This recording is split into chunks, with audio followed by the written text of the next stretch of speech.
The Parthian Empire, a formidable power in the ancient world, emerged from the ashes of Alexander the Great's empire. It stretched from the Euphrates River in the west to the Indus River in the east. The Parthians were renowned for their skilled horsemen and their unique military tactics. They were masters of mounted archery. Their cavalry, heavily armored and wielding powerful bows, could rain down arrows on their enemies with deadly accuracy.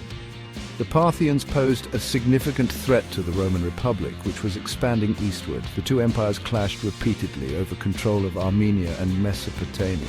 These conflicts would shape the destiny of both empires for centuries to come. The Battle of Carrhae, a pivotal moment in this struggle, showcased the military genius of the Parthian general, Surena. The Parthian Empire, with its vast territory and formidable military might, was a force to be reckoned with in the ancient world. Its skilled warriors and cunning strategists posed a constant challenge to the Roman Republic.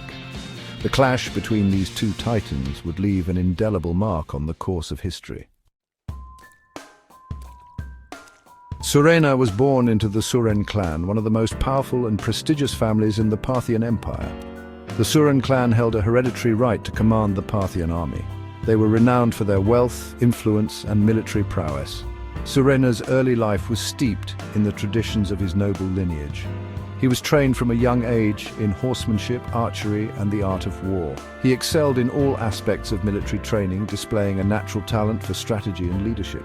His rise through the ranks of the Parthian army was meteoric. His intelligence and charisma earned him the respect of his soldiers, while his strategic acumen and battlefield prowess marked him as a brilliant military commander. Surena's destiny was intertwined with that of the Parthian Empire. He would soon find himself at the forefront of the Parthian defense against the encroaching might of Rome. Surena's military training was rigorous, designed to mold him into the ultimate Parthian warrior. He mastered the art of mounted archery, a skill that was central to Parthian warfare. He learned to ride at full gallop while shooting arrows with deadly accuracy. He also became proficient in swordsmanship, lance combat, and hand-to-hand combat, skills essential for close-quarters engagements. Beyond individual combat skills, Surena received comprehensive training in military strategy and tactics. He studied the art of troop deployment, battlefield maneuvers, and siege warfare. He learned to analyze the strengths and weaknesses of different military formations. He also mastered the art of deception, a key element of Parthian military doctrine. Surena's military education was not confined to theoretical knowledge. He gained valuable experience through participation in military campaigns. He honed his skills in real-world scenarios, learning to adapt to the unpredictable nature of warfare. By his early 20s, Surena had already established himself as a capable military leader, earning the admiration of his troops and the respect of his enemies. Marcus Licinius Crassus, one of the wealthiest men in Roman history and a member of the First Triumvirate, harbored ambitions of military glory. He sought to emulate the triumphs of his fellow triumvirs, Julius Caesar and Pompey the Great. Crassus set his sights on the Parthian Empire, hoping to conquer its riches and carve out a name for himself in the annals of Roman history. Crassus, blinded by greed and ambition, underestimated the Parthian threat. He dismissed the Parthian army as a ragtag band of barbarians, incapable of standing up to the might of the Roman legions. He ignored the advice of his advisors, who warned him of the dangers of campaigning in the harsh desert terrain. In 53 BC, Crassus led a massive Roman army, consisting of 7 legions and thousands of auxiliaries, eastward into Parthian territory. The Roman army was ill-prepared for the challenges that awaited them. The scorching desert heat, the lack of supplies, and the constant harassment by Parthian horsemen took a heavy toll on the morale and fighting strength of the Roman troops. Section 5, the Battle of Carrhae, a clash of titans. The Battle of Carrhae, fought in 53 BC near the town of Carrhae in what is now southeastern Turkey, was a pivotal moment in Roman-Parthian relations.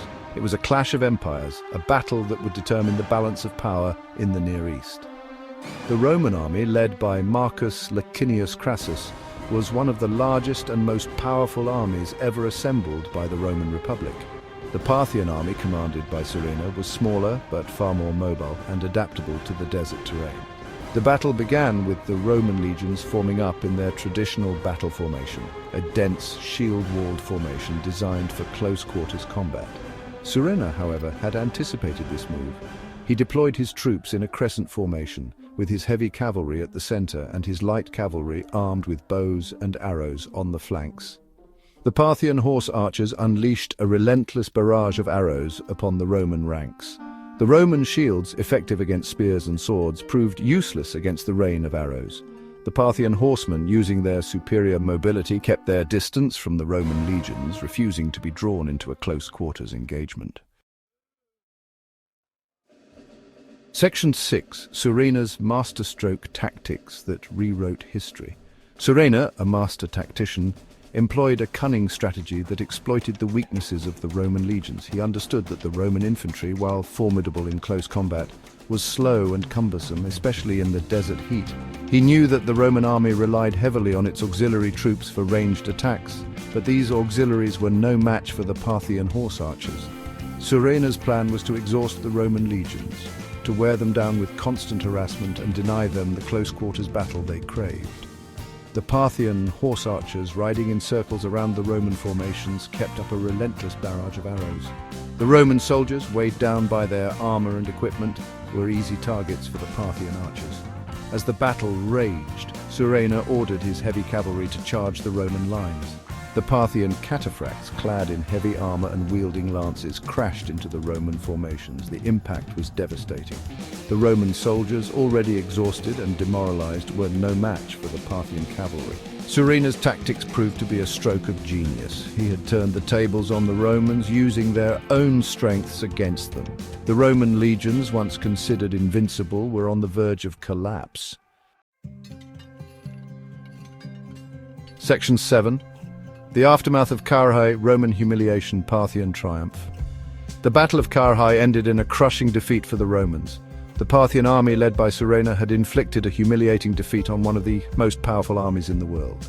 The Roman casualties were staggering. Of the 7 legions that Crassus had led into battle, only a few thousand soldiers managed to escape the carnage. Crassus himself was killed, his head sent to the Parthian king as a trophy of war. The defeat at Carrhae sent shockwaves throughout the Roman Republic. It shattered the aura of Roman invincibility and marked the beginning of a long and costly conflict between Rome and Parthia. The defeat had a profound impact on Roman military thinking. The Romans realized that their traditional tactics were ineffective against the Parthian horse archers. They began to develop new strategies and tactics to counter the Parthian threat, incorporating more cavalry and ranged units into their legions. The Battle of Carrhae had a lasting impact on the balance of power in the Near East. It established the Parthian Empire as a major power in the region. It also marked the limits of Roman expansion eastward. The Romans would never again attempt a full-scale invasion of the Parthian heartland. Section 8.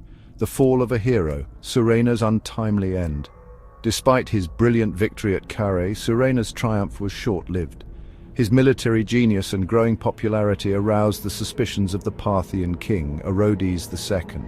Orodes, fearing Surena's ambition and potential threat to his throne, had him executed.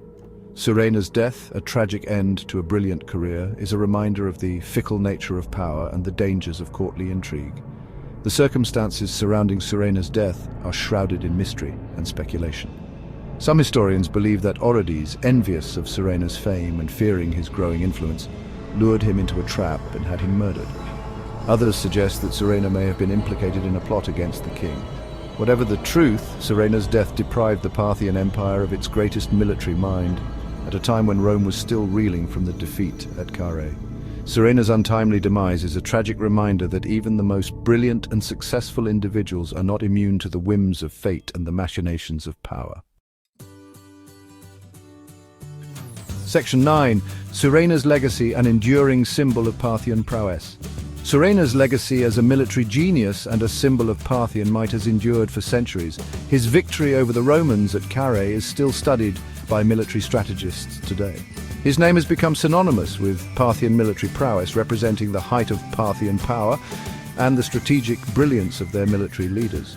Surena's story is a testament to the power of individual brilliance and the impact one person can have on the course of history. He is remembered not only as a brilliant military strategist, but also as a symbol of resistance against foreign invasion. His victory over Crassus at Carrhae served as an inspiration to later generations of Parthians and other peoples who resisted Roman expansion. Surena's legacy extends beyond his military achievements. He is also remembered for his charisma, his intelligence, and his tragic fate.